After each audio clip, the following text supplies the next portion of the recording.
quand la tristesse arrive, je sais tu es là, toujours près de moi. Bon jeudi matin, bienvenue à votre émission La Victoire de l'amour. J'espère que vous allez bien aujourd'hui. Comme on le fait tous les jeudis, on rejoint notre ami Pierre-Luc Bordelot.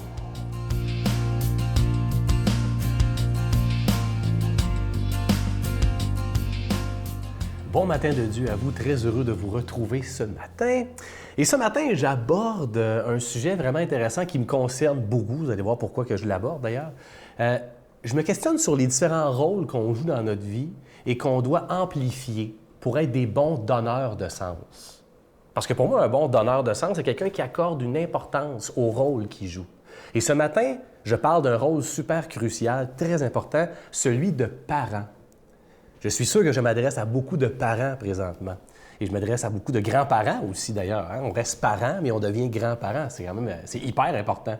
Et je vous en parle parce qu'aujourd'hui, on a tellement de littérature, de concepts, de théories, de chroniques sur comment être un bon parent.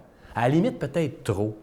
Moi, en tout cas, j'ai 39 ans, je vais avoir 40 ans bientôt, et je sens une certaine pression d'être un bon parent. Et ma femme m'en parle aussi, puis des fois, c'est comme si il fallait tout le temps être parfait, il fallait toujours être dans la bienveillance, puis des fois, on s'entendra qu'être un parent, c'est aussi être impatient. Hein? C'est aussi pas toujours avoir le bon mot éducatif, là, on s'entend là-dessus. Là. Et à l'époque de mes grands-parents, justement, là, il n'y en avait pas de concept, de littérature. Ils se débrouillaient quand même. Hein? Ils ont fait quand même un très bon travail, en tout cas, moi, je trouve. Là. Mais je veux juste il y a tellement de chercheurs, il y a tellement de psychiatres, des psychologues, des pédopsychiatres, donc des psychiatres pour les enfants, qui nous apportent un idéal. Et je pense qu'il faut aller chercher le meilleur de ça. Je pense qu'il faut donner du sens à notre rôle de parent. Et comme chrétien, c'est encore, peut-être pas encore plus important, mais aussi important, sinon plus. C'est-à-dire qu'on a quelque chose qui nous habite et qu'on aimerait vraiment que ça puisse teinter notre action au quotidien avec nos enfants. Alors, plusieurs personnes, en plus, je ne sais pas si vous avez remarqué, moi je suis un peu les fils Facebook de ce monde et je regarde, il y a des gens qui se disent consultants familial, même conjugal, ils se disent coach de famille. Et le plus important dans tout ça, que ce soit de cette littérature-là ou d'autres, ces parents-là veulent une certaine... J'ai lu ça comme concept, je trouvais ça beau, je trouvais que ça donnait du sens. Ils veulent une parentalité positive, une parentalité bienveillante. Qu'à chaque geste, il soit fait pour mieux comprendre notre enfant et pas seulement pour le contrôler. Comprendre plus que contrôler. Alors, si notre rôle de parent, ce matin, je m'arrête là-dessus, aujourd'hui, comme grands-parents, si notre rôle, c'est d'essayer de mieux comprendre, même en imposant nos limites quand même, plutôt que de absolument tout contrôler, je pense qu'on prend notre rôle de parent au sérieux, dans sa profondeur, et qu'on lui donne du sens. Soyez des parents donneurs de sens. Bonne journée. Notre Père qui es aux cieux, que ton nom soit sanctifié, que ton règne vienne, que ta volonté soit faite sur la terre comme au ciel. Donne-nous aujourd'hui notre pain de ce jour. Pardonne-nous nos offenses comme nous pardonnons à ceux qui nous ont offensés. Ne nous laisse pas entrer en tentation, mais délivre-nous du mal, car c'est à toi qu'appartient le règne, la puissance et la gloire pour les siècles des siècles. Amen. La Victoire de l'amour présente Approfondir sa foi, découvrir Jésus, vrai homme, vrai Dieu. Un parcours biblique d'une durée de plus de 6 heures sur l'homme de Nazareth qui a transformé le monde à tout jamais. Avec l'abbé Donald Thompson et Pierre-Luc Bordelot, partez à la découverte de Jésus le Christ. À partir de 49,99, obtenez-le en ligne sur notre site Internet à lavictoiredelamour.org ou en format DVD. Composez le 514-523-4433 ou 1-888-811-92-91. Je prends quelques instants pour solliciter votre aide pour le ministère de la Victoire de l'amour. Comme vous le savez, à tous les mois, lorsque vous faites un don de 25 $ et plus, on vous envoie un cadeau. C'est notre façon à nous de vous remercier. C'est très symbolique. Et ce mois-ci, un cadeau tout à fait spécial qui a été fait sur mesure pour la Victoire de l'amour. Il s'agit du pendentif de la rose mystique orné d'une croix avec zircon. Et cette fois-ci, ça inclut la chaîne. Alors, je sais que vous serez très contents. Et évidemment, ce pendentif, il est déjà béni. Alors, la rose mystique, c'est que la rose représente la Vierge Marie et la croix, bien entendu, représente Jésus. Je vous donne l'adresse en vous rappelant que c'est avec un don de 25 $ et plus. Si vous en voulez deux, avec un don de 40 $. La Victoire de l'amour, casier postal 120, succursale Boucherville à Boucherville, le J4B 5E6, je vous la redonne. La Victoire de l'amour, casier postal 120, succursale Boucherville à Boucherville, le J4B 5E6. Également par téléphone, par carte de crédit du lundi au vendredi de 8h30 à 16h30 dans le 514-523-4433, 523-4433 ou sans frais, le 1-888-811-9291, 1-888-811-9291 et aussi sur notre site Internet, le www.lavictoiredelamour.org. Je vous rappelle ce pendentif de la rose mystique orné d'une croix avec zircon et cette fois-ci, ça inclut la chaîne. Je vous rappelle évidemment que la rose représente la Vierge Marie et la croix, évidemment, représente Jésus. Merci de tout cœur de votre grande générosité. Vous savez que sans votre don, cette émission-là ne pourrait pas être là depuis plus de 23 ans déjà. Alors merci de tout cœur de votre grande générosité. Merci aussi de votre prière. C'est vraiment l'essentiel. Merci de tout mon cœur.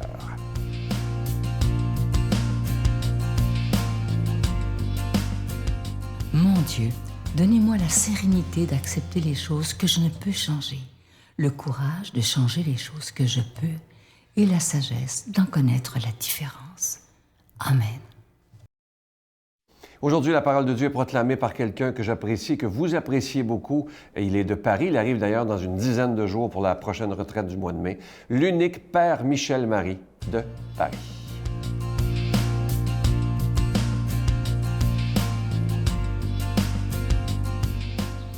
Heureux de vous retrouver à Paris alors que les jardins sont en fleurs, le printemps est là.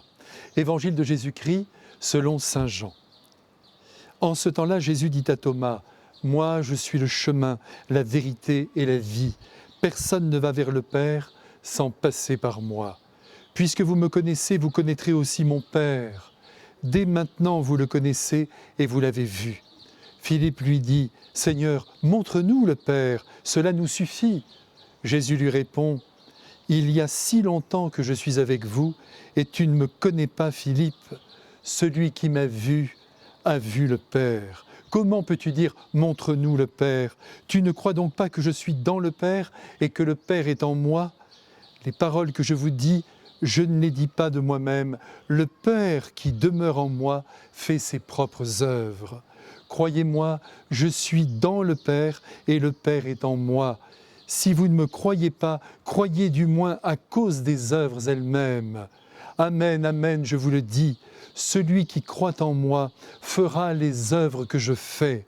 Il en fera même de plus grandes, parce que je pars vers le Père, et tout ce que vous demanderez en mon nom, je le ferai, afin que le Père soit glorifié dans le Fils. Quand vous me demanderez quelque chose, en mon nom, moi, je le ferai. Chers amis, c'est toujours émouvant de retrouver le Christ enseignant des foules entières, mais aussi de le rejoindre dans l'intimité avec ses apôtres qu'il forme du mieux qu'il peut en vue de la mission extraordinaire qui les attend. En effet, bientôt, Jésus va quitter la terre. Le carnage l'attend au sommet du calvaire et il est donc essentiel qu'il exprime clairement son identité la plus foncière de fils unique de Dieu. Je suppose qu'autour de lui, de nombreuses personnes devaient se poser des questions à son sujet. Est-il le Messie? N'est-il pas le Messie? Et si on ne comptait plus ses suivants, il faudrait dire ses fans, il restait tout de même une multitude de personnes qui, en bord de route, continuaient à adhérer au judaïsme le plus pur, j'oserais dire le plus sec, à l'écoute scrupuleuse des rabbis. Et parmi tous ces gens, il y avait sans doute des familiers ou des amis des apôtres, si bien que ces derniers devaient se demander ce qu'il adviendrait de tous ceux qui refuseraient ouvertement la bonne nouvelle du Christ. À ce sujet, Jésus a été rassurant puisqu'il a pris soin de rappeler haut et fort un principe, à savoir qu'il existe plusieurs demeures dans la maison du Père. Ouf! Cependant, il révèle aussi qu'il est lui, le chemin qui conduit au ciel, autrement dit, la porte du salut qui ouvre le paradis à l'humanité tout entière. c'est dire que tout homme rejoint l'éternité grâce au Christ. Comment? Eh bien, par son sacrifice, saturé d'amour. L'humanité tout entière se retrouve réconciliée avec le Père et il nous revient alors de suivre mieux, de vivre l'enseignement qu'il nous a dispensé en considérant l'amour, bien sûr, comme le sommet et l'idéal de la vie humaine. Il n'en faut pas plus pour être sauvé. Et oui, le salut est offert à ceux qui aiment, à ceux dont la bonté descend dans les actes. Voilà toute la vérité que le Christ est venu offrir à la terre, lui qui est la vérité à l'état pur. Jésus, par son évangile, nous apprend à vivre tout simplement parce qu'il est aussi la vie par excellence. Tout ce qui est vivant vient de sa puissance de vie et il nous promet aujourd'hui qu'elle est éternelle. Les apôtres qui veulent en savoir encore davantage et qui sont parfois traversés, avouons-le, par des doutes sur l'identité de Jésus, n'hésitent pas d'une certaine manière à le mettre à l'épreuve. Philippe demande maintenant au Christ de lui montrer le Père, rien que cela. Jésus en est certainement blessé et il répond avec de la peine dans sa voix « Mais comment, mon Philippe, depuis 3 ans que nous sommes ensemble, tu me demandes de te montrer le Père. Qui me voit, voit le Père. » Chers amis, comprenons bien ce matin que si nous voulons tirer le portrait du Père, il faut photographier Jésus. Et ajoutons ici que tous les hommes qui croient en Dieu et qui prient sont entendus par lui et même exaucés dans leurs désirs. Cependant, nous les chrétiens, notre avantage, c'est que nous connaissons le vrai visage de Dieu, qui est celui du Christ, venu dans le monde, non pour le juger, mais pour le sauver par la démesure de son amour, à travers des œuvres extrêmement concrètes, telles que des guérisons, des miracles, mais aussi à travers son enseignement, et bien sûr, par la folie de la croix. À notre tour de montrer au monde, par la beauté de nos actes, que nous aimons le Christ.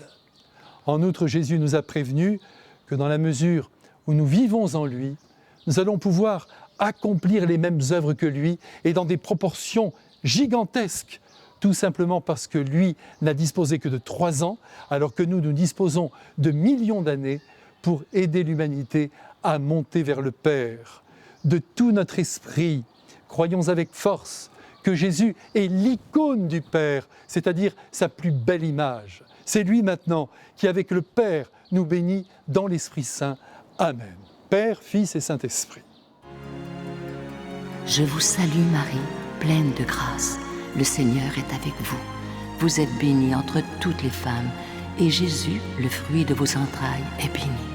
Sainte Marie, Mère de Dieu, priez pour nous pauvres pécheurs, maintenant et à l'heure de notre mort. Amen.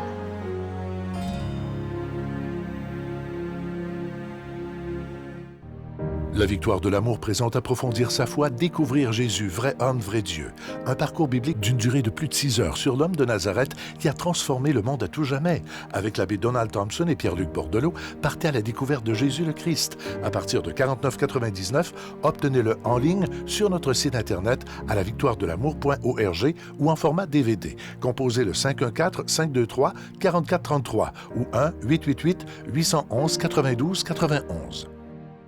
Ce matin, je vais vous laisser avec une pensée assez spéciale de l'abbé Pierre, cet homme que j'ai connu. Vous savez que l'abbé Pierre était l'homme le plus aimé des Français. Et écoutez bien ce qu'il disait, c'est assez spécial et c'est vrai en plus. Dieu n'est pas dans le ciel, il est dans le pauvre type qui te parle en ce moment. Le Christ est incarné dans ce voyou, ce voleur, ce menteur. La gloire de Dieu est incarnée en toi qui lis et en moi qui parle. C'est de toute beauté. L'abbé Pierre n'avait pas la langue dans sa poche. Il a toujours été du côté des plus démunis, des plus pauvres, des sans-voix. Et moi, j'ai eu le bonheur de le connaître. Il est même devenu un ami. Et jamais je n'oublierai ce grand homme de Dieu. Pour moi, c'est un saint homme. J'ai eu ce bonheur de le connaître. Je vous souhaite une belle journée. À demain. Bye. Ramener les gens à Jésus, ça part d'une rencontre. Alors, je suis content de te rencontrer aujourd'hui. Et Jésus, pour moi, c'est la même chose. C'est pas une recette, c'est pas un argumentaire. Je ne vais pas convaincre personne. Mais moi, je sais qu'est-ce qu'il m'apporte dans ma vie. Puis j'ai le goût de le partager.